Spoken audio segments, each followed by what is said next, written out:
কখনো কি ভেবে দেখেছেন আমাদের চারপাশে কত শত অদৃশ্য ইঞ্জিন সারাক্ষণ কাজ করে চলেছে? এই যে ধরুন ফ্রিজ, ওয়াশিং মেশিন বা এমনকি আমাদের ফোনটা যে ভাইব্রেট করে, সব কিছুর পেছনেই আছে একটা করে ইলেকট্রিক মোটর। চলুন আজ এই ছোট্ট কিন্তু অসম্ভব শক্তিশালী যন্ত্রগুলোর অবাক করা দুনিয়াটা একটু ঘুরে দেখি। প্রশ্নটা শুনে একটু খটকা লাগছে, তাই না? কোথায় আকাশে ওরা একটা ড্রোন, কোথায় রেল লাইনে চলা ট্রেন, আর কোথায় রান্নাঘরের এক কোণে থাকা ব্লেন্ডার। তিনটে তো তিন রকম জিনিস, এদের মধ্যে আবার মিল থাকবে কি করে? কিন্তু একটা খুব বড় মিল কিন্তু এদের মধ্যে আছে। উত্তরটা আসলে খুবই সোজা। এরা সবাই চলে ইলেকট্রিক মোটরের শক্তিতে। কিন্তু আসল মজাটা তো এখানেই। যে মোটরটা একটা ড্রোনকে আকাশে ভাসিয়ে রাখে, সেই একই মোটর দিয়ে কি একটা গোটা ট্রেন চালানো সম্ভব? একদমই না। আর এখানেই আমাদের আজকের আলোচনার মূল বিষয়, কিভাবে সঠিক কাজের জন্য সঠিক মোটর বেছে নেওয়া হয়। তো আজকে আমরা কি দেখব? আমরা প্রথমে কথা বলবো আমাদের প্রতিদিনের সঙ্গী ইন্ডাকশন মোটর নিয়ে।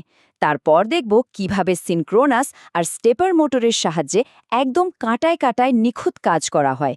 এরপর আমরা গতির দুনিয়ায় ঝড় তুলব বিএলডিসি মোটরের সাথে, আর ডিসি সিরিজ মোটরের বিশাল শক্তি দেখে অবাক হব। আর হ্যাঁ, যারা নিজের হাতে কিছু বানাতে ভালোবাসেন, তাদের জন্যও শেষে থাকছে কিছু দারুণ টিপস। চলুন আমাদের প্রথম পর্বে যাওয়া যাক। আমরা এমন একটা মোটর দিয়ে শুরু করছি যেটা সম্ভবত আমরা সবাই রোজ দেখি, কিন্তু সেভাবে হয়তো খেয়ালই করি না।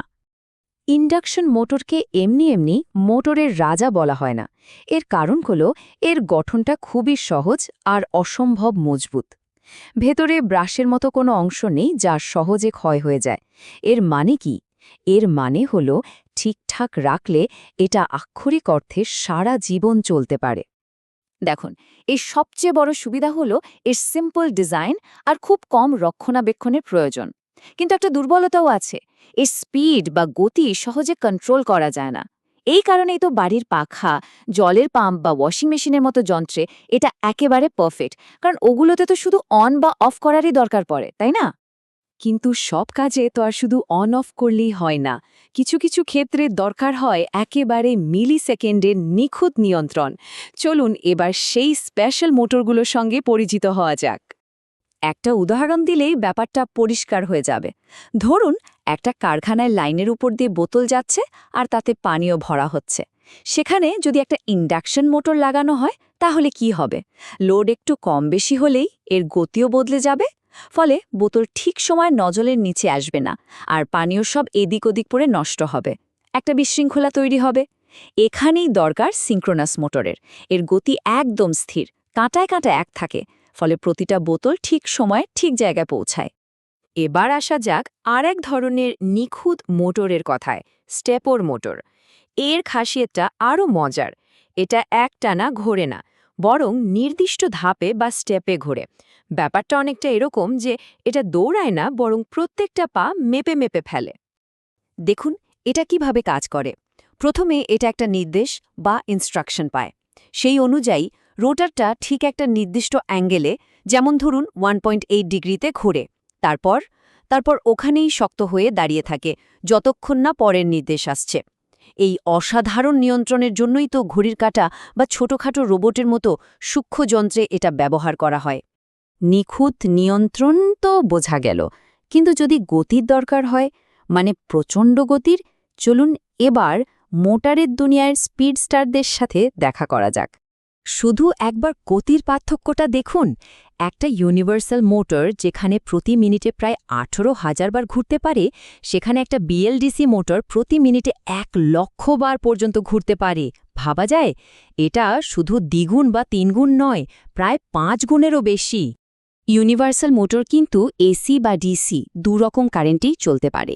তাই রান্নাঘরের ব্লেন্ডারের মতো যন্ত্রের জন্য এটা বেশ ভালো, যেখানে অল্প সময়ের জন্য অনেক স্পিড দরকার, কিন্তু বেশিক্ষণ চললেই এটা গরম হয়ে যায়। অন্যদিকে বিএলডিসি মোটর ঘন্টার পর ঘন্টা হাই স্পিডে চলতে পারে। এই কারণেই তো ড্রোন বা ইলেকট্রিক বাইকের মতো জিনিসে এটা ব্যবহার করা হয়। তবে হ্যাঁ, এটাকে চালানোর জন্য একটা বিশেষ কন্ট্রোলার লাগে। বেশ, গতি আর নিয়ন্ত্রণের কথা তো হলো। এবার আসা যাক আসল শক্তির কথায়। চলুন আলাপ করা যাক মোটরের দুনিয়ার হেভিওয়েট চ্যাম্পিয়নের সাথে, যা অঙ্গনান টোর্ক বা ঘোরানোর শক্তি তৈরির জন্য বিখ্যাত। ডিসি সিরিজ মোটরের মূল মন্ত্রটাই হলো এটা। এর ওপর আপনি যত বেশি চাপ বা লোড দেবেন, এর ঘোরানোর শক্তিও ততই বাড়তে থাকবে। ব্যাপারটা একটু অদ্ভুত শোনালেও এটাই সত্যি। আর এই অবিশ্বাস্য ক্ষমতার জন্যই তো ইলেকট্রিক ট্রেন বা বড় বড় ক্রেনের মতো ভারী জিনিস টানার কাজে এটা ব্যবহার করা হয়। কিন্তু এখানে একটা খুব জরুরি সতর্কতা আছে। এই মোটরকে কোনো অবস্থাতেই লোড ছাড়া চালু করা উচিত নয়। কেন? কারণ লোড ছাড়া এর গতি এমনভাবে বাড়তে থাকে যে সেটাকে আর নিয়ন্ত্রণ করা যায় না, আর শেষ পর্যন্ত মোটরটা নিজেই নিজেকে নষ্ট করে ফেলে। আচ্ছা, অনেক তো তত্ত্বকথা হলো, এবার তাদের জন্য কিছু কথা বলা যাক যারা শুধু জানতে নয়, নিজের হাতে কিছু একটা তৈরি করতেও ভালোবাসেন। আচ্ছা, হাতে থাকা কোনো ছোট ডিসি মোটর জেনারেটর হিসেবে কাজ করবে কিনা সেটা পরীক্ষা করার কিন্তু একটা খুব সহজ উপায় আছে। সাবধানে মোটরটা খুলে দেখুন এর ভেতরে পার্মানেন্ট ম্যাগনেট বা স্থায়ী চুম্বক আছে কিনা। যদি থাকে তাহলে বুঝে নেবেন যে ওই মোটরটা ঘুরিয়ে আপনি বিদ্যুৎও তৈরি করতে পারবেন। আর একটা প্রো টিপ দিয়ে রাখি, যদি কম গতিতে বেশি পাওয়ার তৈরির লক্ষ্য থাকে, তাহলে হাই স্পিন মোটরের পেছনে না ছুটে হাই টর্ক বা বেশি ঘোরানোর শক্তিযুক্ত মোটর ব্যবহার করাই বুদ্ধিমানের কাজ হবে। আশা করি আজকের এই আলোচনার পর মোটরের জগৎটা আর আগের মতো অচেনা মনে হবে না। পরের বার যখন বাড়ির কোনো যন্ত্র চালু হবে, তখন শুধু তার আওয়াজটা না শুনে একবার তার ভেতরের ইঞ্জিনটার কথাও ভাববেন। আর কে জানে, এই জ্ঞানটাই হয়তো আপনার পরের কোনো দারুণ প্রজেক্টে কাজে লেগে যাবে।